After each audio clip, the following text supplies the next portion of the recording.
we open up and let go. We open our hearts. We came together today because we love God. We are here today because we love this church. We are here today because we love each other. We open our hearts in meditation and we let go. Take a breath, release it, and let go. We let go of the busyness of getting here today. We let go of our busy everyday lives. This is our peaceful time. This may be the only time in our busy day that we can simply let go and be at peace. Be one with God. And to let our bodies rest. We open our souls. We feel God within us. And so as you let the chair embrace you, you are 100% at peace and calm. In the quiet, you say your own prayer, just for a moment.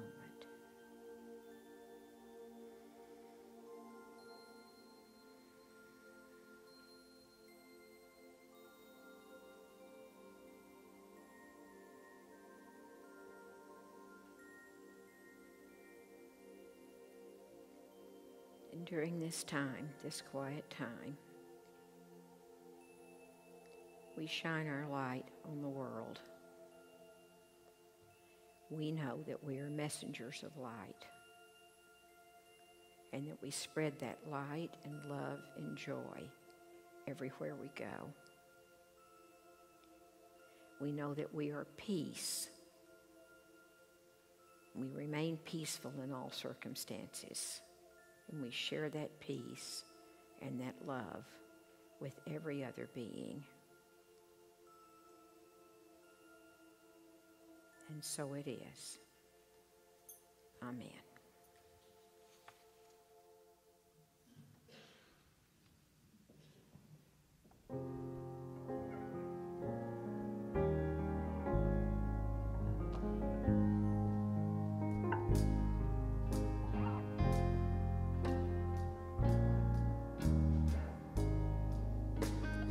There will be mountains I will have to climb, and there will be battles that I will have to fight. But victory or defeat, it's up to me to decide. But how can I expect to win if I never try? I just can't give up now. I've come too far from where I started from. And nobody told me the road would be easy, and I don't believe He's brought me this far to leave me. Never said there wouldn't be trials. Never said I wouldn't fall. Never said that everything would go the way I wanted to go. But when my back is against the wall and I feel all hope is gone, I'll just lift my head up to the sky and say, help me to be strong. Oh, I just can't give up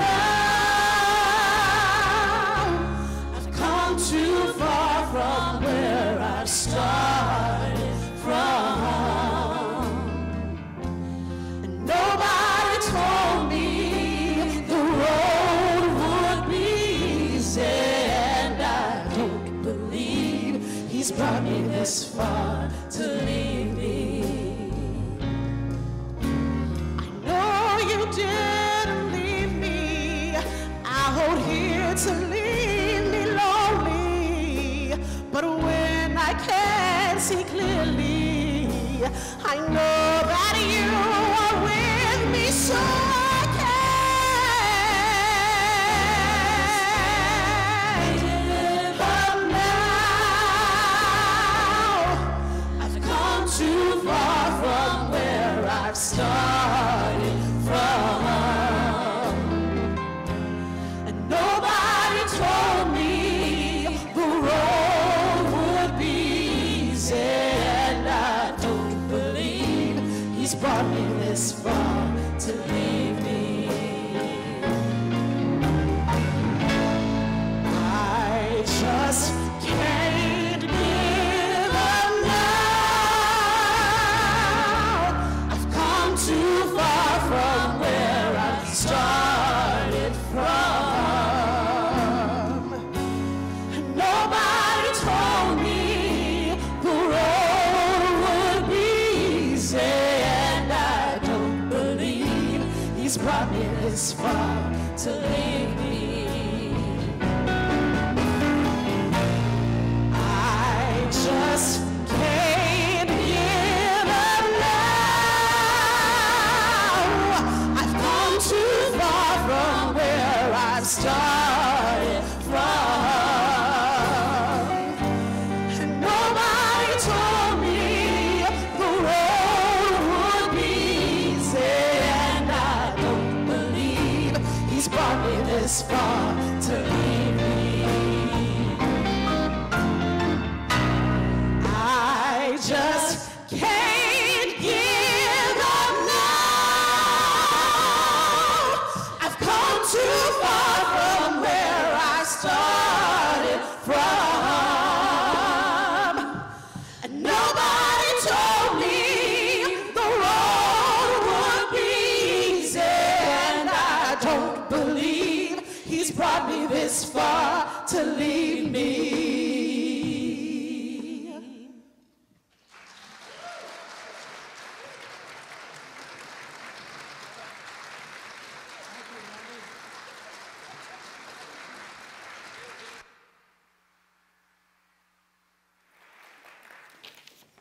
So welcome everyone, and after that wonderful song about not being able to give up, I'm going to ask you to give up. All those dead horses you're riding through town right now. According to Dakota tribal wisdom, when you discover that your horse is dead, the best strategy is to dismount. In today's society, however, it seems we have other strategies that we try, including buying a stronger whip, changing riders, saying this is the way we've always ridden the dead horse, appointing a committee to study dead horses, creating training sessions to improve our riding ability, harnessing several dead horses together to see if they'll go, hiring outside contractors and temporaries to see if they can get the horse to go. And last but not least, my very favorite, we just promote the dead horse to a leadership or supervisory position.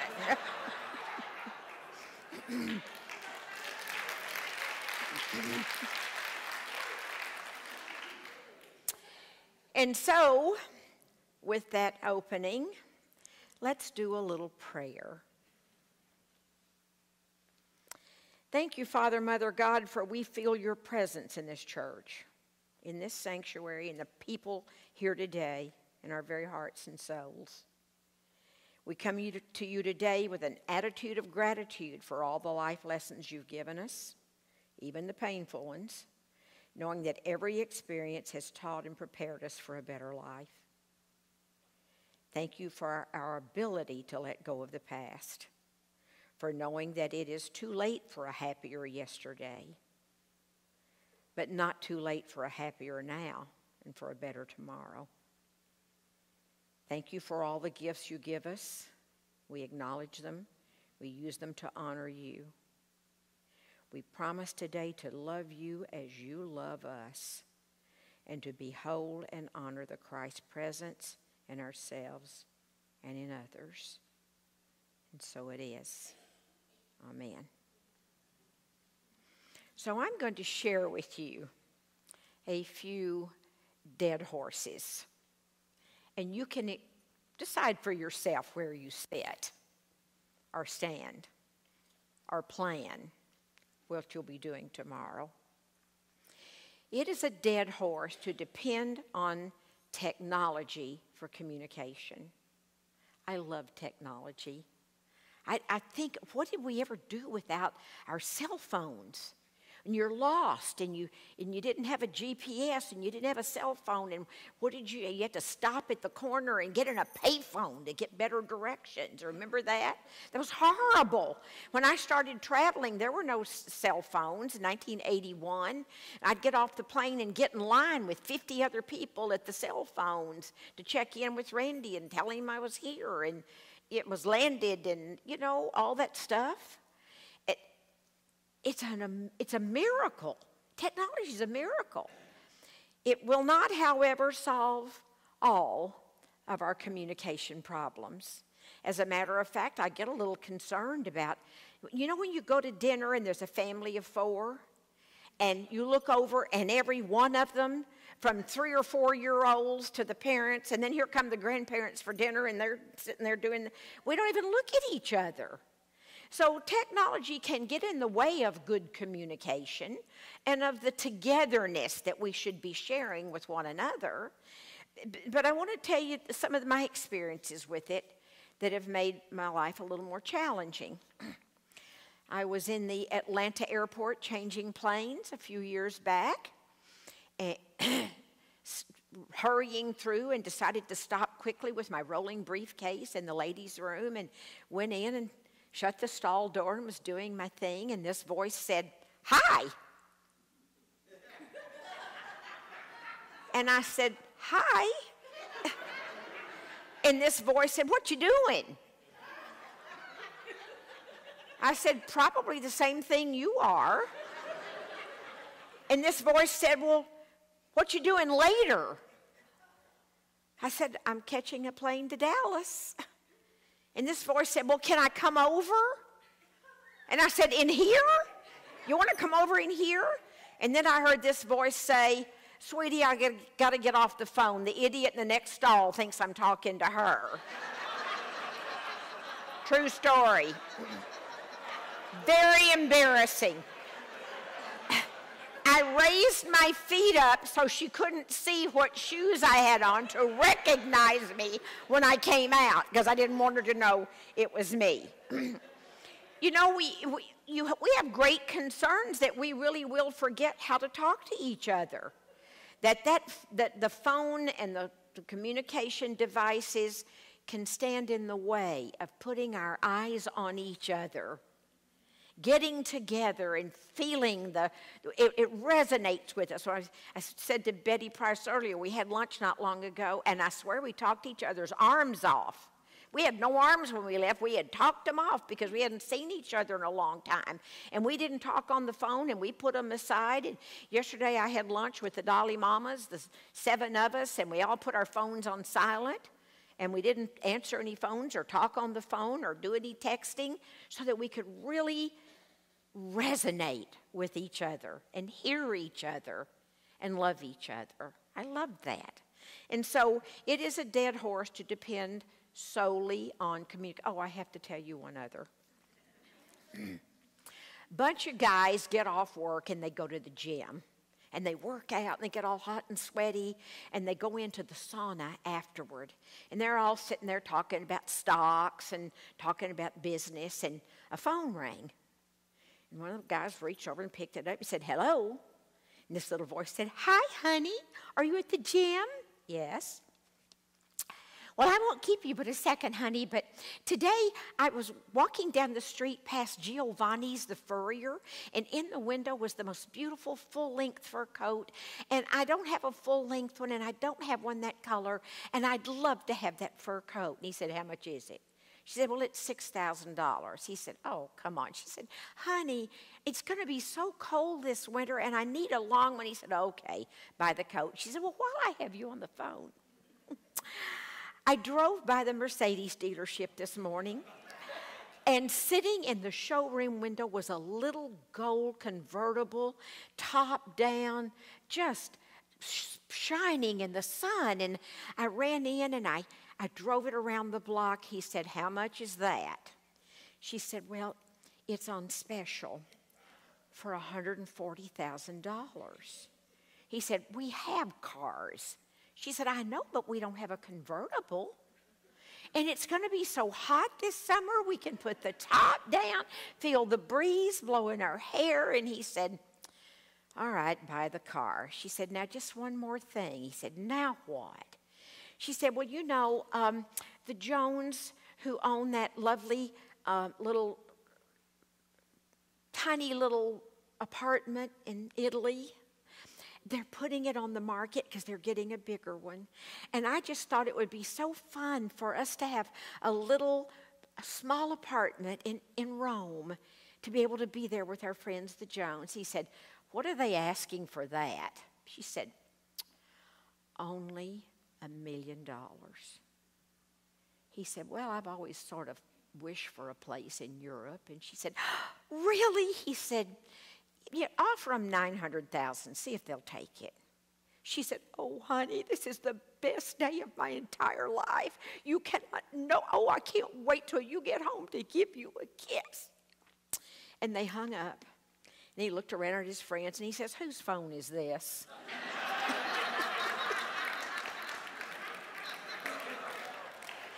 It's my all-time favorite. So you can plainly see that technology can get you in trouble.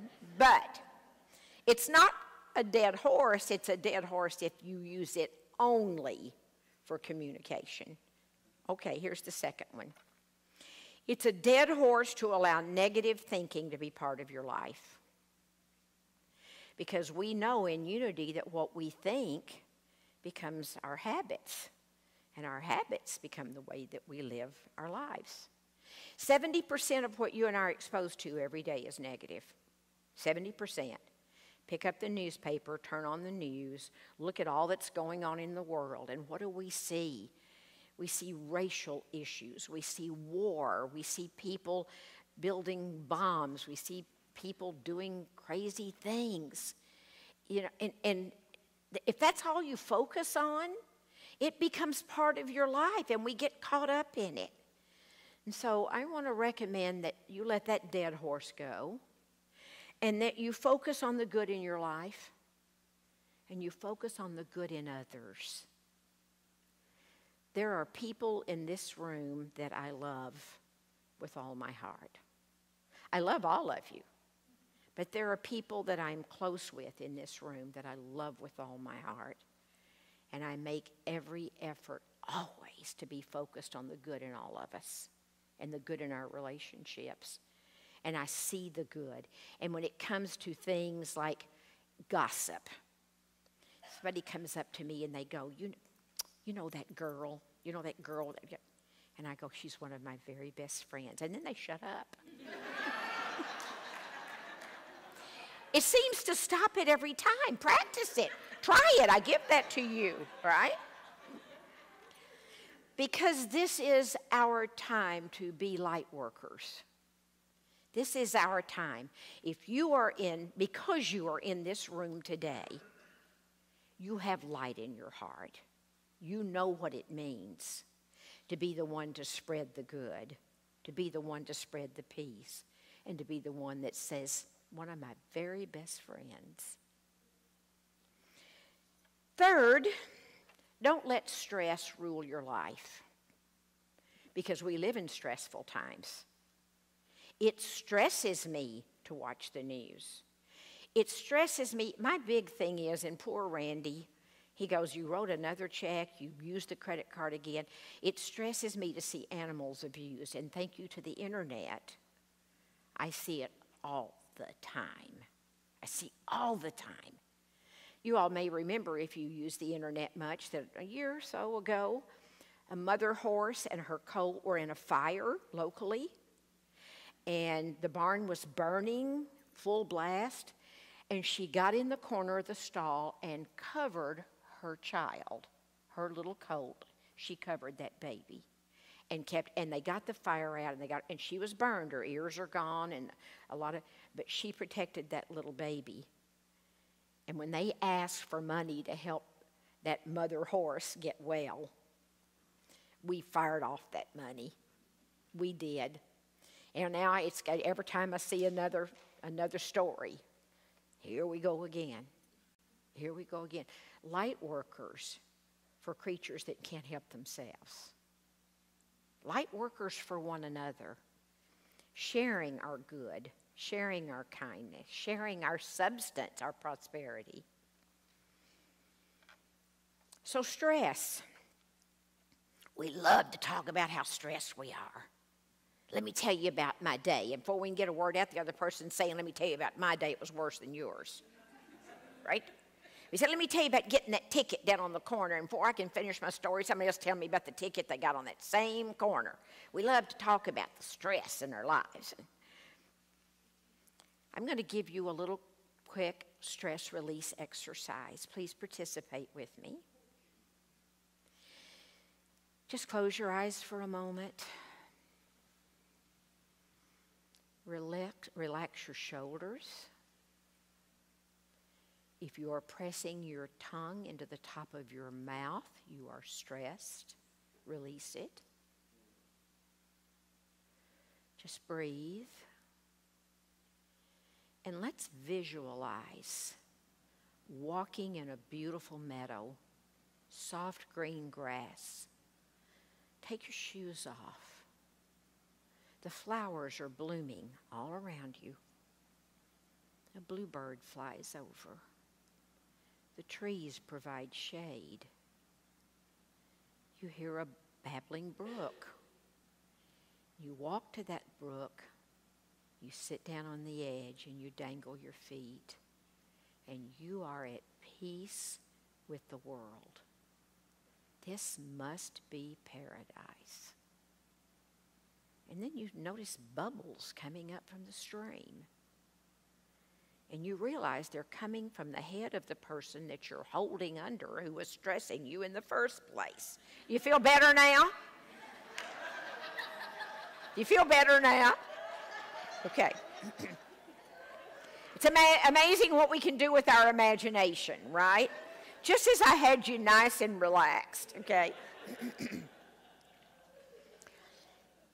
Here's number 4. It is a dead horse to expect perfection from others. Nobody on this planet today is perfect. Nobody. I can remember in the past, having been here so long, one of our former ministers having a complete wall-eyed fit in the board meeting upstairs. A wall-eyed fit. And he actually picked up something and threw it across the room. And so when the board meeting was over, I got elected to go talk to that person. And I went in there and I said that was inappropriate behavior. You please control yourself and be an example for all of us. Don't have a temper. And he said to me, Jesus had a temper. And I said to him, but you're not Jesus. No matter what you may believe. No matter what you may believe. Nobody is perfect. And when we expect perfection from others, we spend our life in disappointment. I'll give you another example. Remember when you were in love before you married them? You remember that? You were so in love, you thought they were perfect. You told them they were perfect. You told their mother and your mother and all of your friends that they were perfect. And then you married them. And reality set in. And you began to realize that your perfect person was not so perfect. So you began to point that out to them. daily, at least twice. And eventually that not so perfect person begins to think, I think I'd be happier somewhere else. And we wonder why our divorce rate is so high. We don't necessarily fall out of love, but we fall out of like. You know that old expression, familiarity breeds contempt, and it seems to happen to us just with being together all the time. So I'm gonna make some suggestions. Stay in love with what you fell in love with in the first place. It's still there. It is still there. Just because they aren't perfect, please realize that nor are you. And if we stay focused on the best in each other, we stay focused on that, we will stay in love. The same thing applies to your kids. You know, when they're little, they're so cute and so darling, and then they get 12. God help us, they get 12, you know? Anybody got kids? Anybody got kids any age, you know? We know today. We know all the time. They're not perfect, but we have to stay in love with that little sweet bundle of joy that we fell in love with in the first place. Because when we practice love with them, they will practice loving themselves, and they will practice loving others, and it comes from us. It comes from us. We see all these things going on in the world today, and I shouldn't probably get into this, but I'm going to do it anyway. Heck, what the heck. When we saw this melee going on in McKinney, it's been all over the news. That's my hometown, so I'm very aware of what's happening in McKinney. And I watched the video of how the policeman treated the little girl and how all the kids talked to the policeman, and people called me and emailed and put on Facebook that those other boys were really trying to attack him, and that's why he pulled this gun. And I looked at Randy and we talked about it, and I said, you know, but there are problems on both sides. Both sides. Our children should be taught that policemen are in a position of authority and that they carry a gun. Let's understand that. They're in a position of authority. So all that would have to happen is if our kids were taught to say, yes, sir. When they say sit down, we sit down. We keep our voice low. We cooperate. And that would help. Now, am I saying the policeman was right? He needs some anger management. Don't you think? His temper blew. He used bad language at kids, and I've found very early in my life that cussing at my children didn't work very well.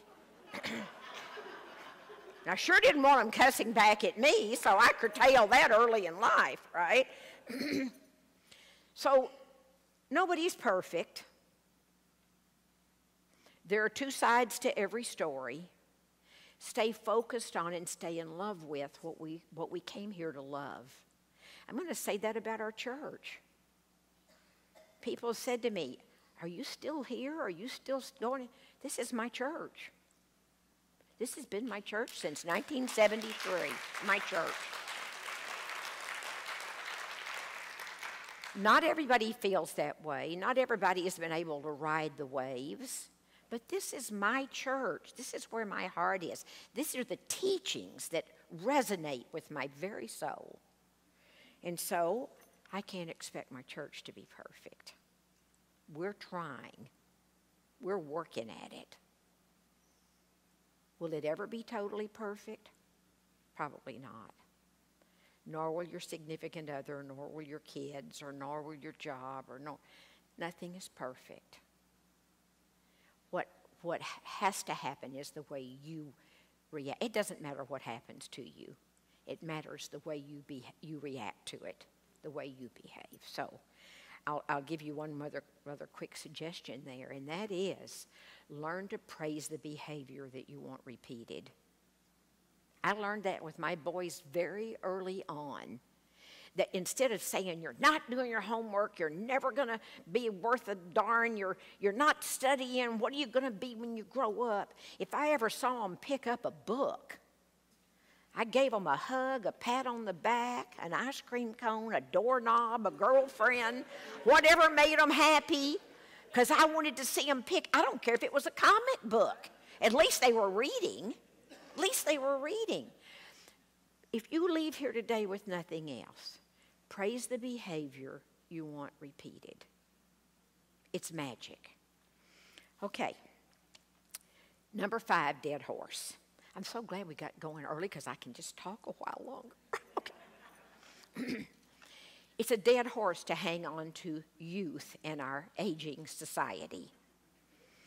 Did you know that 2 of the most successful businesses in America today are hair coloring products and plastic surgery? And it's not just the women, guys.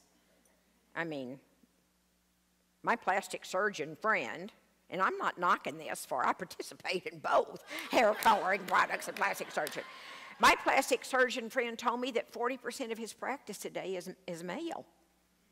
We want to look good. There's nothing wrong with wanting to look good. I've always been so curious why the movie stars thought they had to hide that they'd had plastic. Who cares if you want to look good? Who cares? And I said to the plastic surgeon when I went, I'm not trying to look younger, I'm trying to look better for my age. He said, that's a good attitude, I'll do it, right?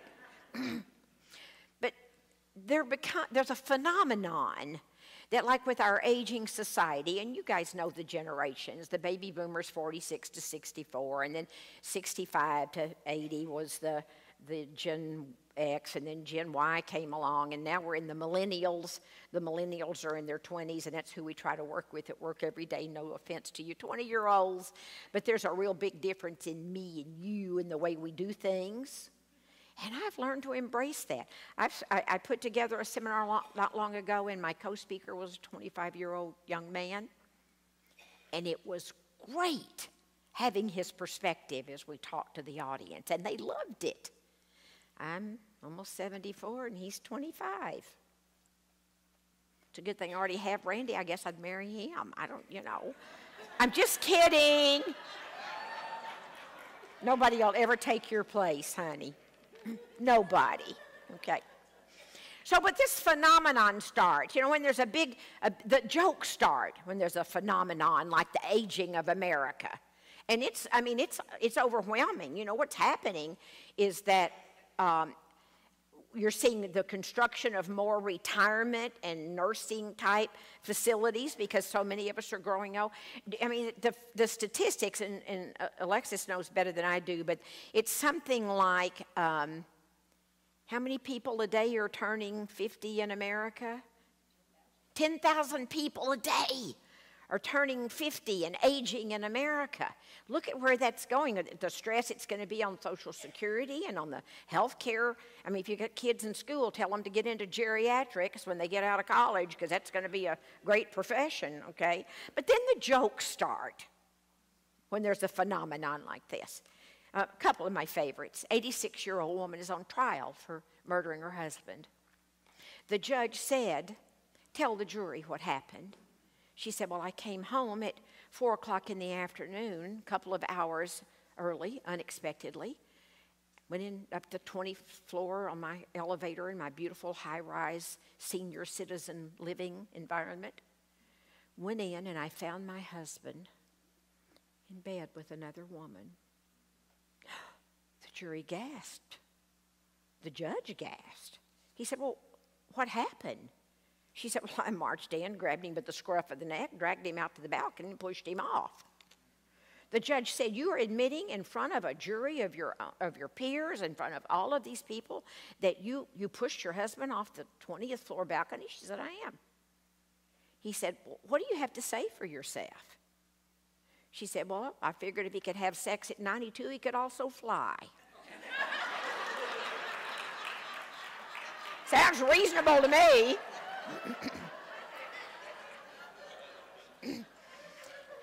And then another little quick one. As so often happens at a gathering, at the retirement center, out on the front porch for social time, all the men were on one end of the porch and all the women were on the other end of the porch. One of the little old ladies said, I think I'd like some attention from the fellas. And they all said, we've tried, and they just don't want to have anything to do with us. They're perfectly happy sitting down there playing dominoes, and they don't even want to talk to women.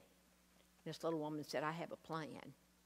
She stood up, stripped all her clothing off, ran down, jogged around the circle of men 2 or 3 times, came back, plopped down in her chair, breathless. One of the little old men looked at the other, and he said, did you see that? The man said, yeah. He said, what was it?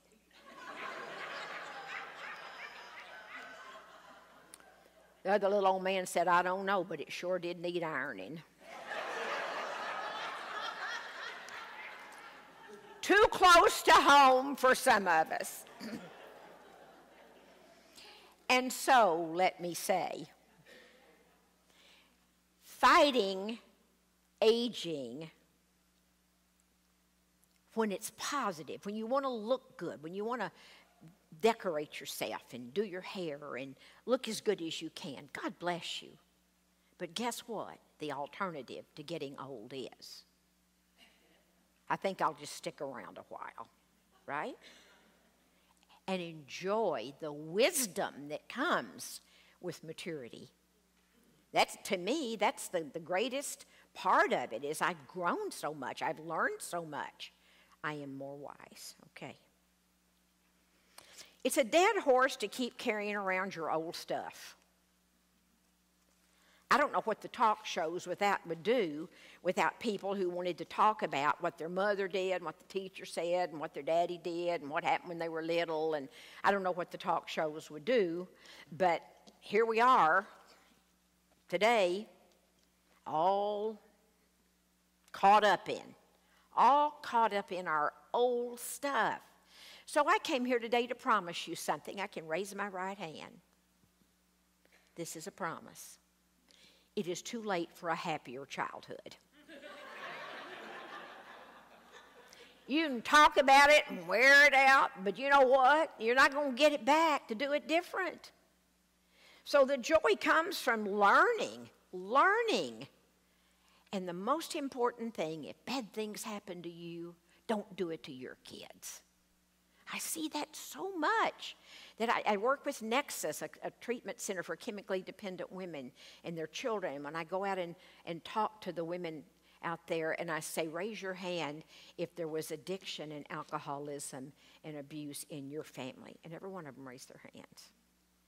And then I ask, who's going to stop it? Who's going to stop it before it passes on to your kids?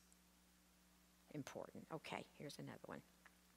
Oh, no, I have a story about that. I have a story about hanging on to your old stuff. 8 guys meet to play golf on Sunday morning, 2 groups of 4. They go out and they form their teams and they're playing golf, and they're going to meet back at the clubhouse at 3 o'clock in the afternoon. They're going to have a hamburger and have a beer and talk about their golf game. Well, 3 o'clock comes, the first group comes back. 3:30, 4:30, 5 o'clock, second group hasn't come back. 5:30 straggles in 3 of the other foursome. And they said, you guys are, you're 3 hours late. I mean, we're starving to death. We went ahead and had to eat. And they said, where's Harry? And they said, well, that's why we were so late. We got out on the 4th green, and Harry had a heart attack. They went, that's terrible. Is he all right? And they said, no, he's dead. But it was just hit the ball, drag Harry. Hit the ball, drag Harry. Only golfers, Michael, do you appreciate that? Yes, only golfers would appreciate that. All right. Okay, this is the last one, I promise, then I'll move on. It's a dead horse to fan the flame of anger. You see road rage every day. We see road rage out there every day. And because we live this fast-paced life and we've lost our manners, and we get on the freeway and we give hand signals at each other, and that'll get you shot. May I point out, do not do hand signals at anybody on the freeway. My only hand signal when they want over is I go, come on, and you let them in. Because we really do believe in the law of attraction, don't we? That maybe if you let people in, people will let you in. Just a thought, okay? So, with all of that, and I see that my time is up, I keep thinking that I have until 12 o'clock, but it's 11:30. He's dying to play the piano. It's 11:35. All right, so with all that dead horse stuff, let's just close with a meditation. And just take that moment to calm our breathing and our bodies and our very hearts and our very souls. Bless you. Let your chair cradle you. If you're comfortable closing your eyes, do so, and notice your breath. Because we are breathing in the breath of God. Breathing out anything unlike God's perfect nature. Breathing out any concerns. Every week in this service, we sing the peace song. So often that we may not take it in and really feel the words. We just sing and rote. Today, we're going to take a quiet time to examine the meaning of this song. Let there be peace on earth. Not floating on fluffy clouds with angels, but right here on this planet, this nation, this city, in our homes, our workplaces, and in this very room, let there be peace. And let it begin with me. I won't wait for someone else to create peace. Not the governments, not other nations, not my family, nor my neighbors, nor my friends, because I will create peace myself. Let there be peace on earth that was meant to be. God's plan is for us to live peacefully. He sent Jesus, our way shower, to tell us, love your neighbor as yourself. Yet humankind continues to struggle, fighting for territory, for wealth, even over religion. Gandhi gave us great advice. Be the peace you want to see. With God as our Father, our Mother, our Creator, always with us. Family all are we. Our birth family, our friends, our neighbors, our co-workers, strangers we pass on the street. All family, and yes, people of other faiths, other nations, other opinions, and certainly the people sitting in this room, for we are family. Let us walk with each other in perfect harmony. Perfect is a high goal. Yet God created us perfect in His image and likeness, with perfect harmony that can be attained, with understanding and kind words and empathy and a constant longing for peace and love and harmony. Let peace begin with me. In everything I do and say, I will think peace, communicate peace, live peace, be peace. Let this be the moment right now. I won't wait until the new year, next week, tomorrow, next month. I will walk out of these doors today creating peace in my heart, and I'll share it with everyone I can. With every step I take, let this be my joyous vow. With every step, every word, every deed, I vow to bring peace to every situation, and I will do it joyfully. To take each moment and live each moment, every single second of the day, every day, I will live in peace. And I will share it with everyone I meet. In peace eternally. That's a long, long time, and we're all part of it. Think of the future with our vow for peace. No war, no fighting, no rancor, no unkind words, no hurt feelings.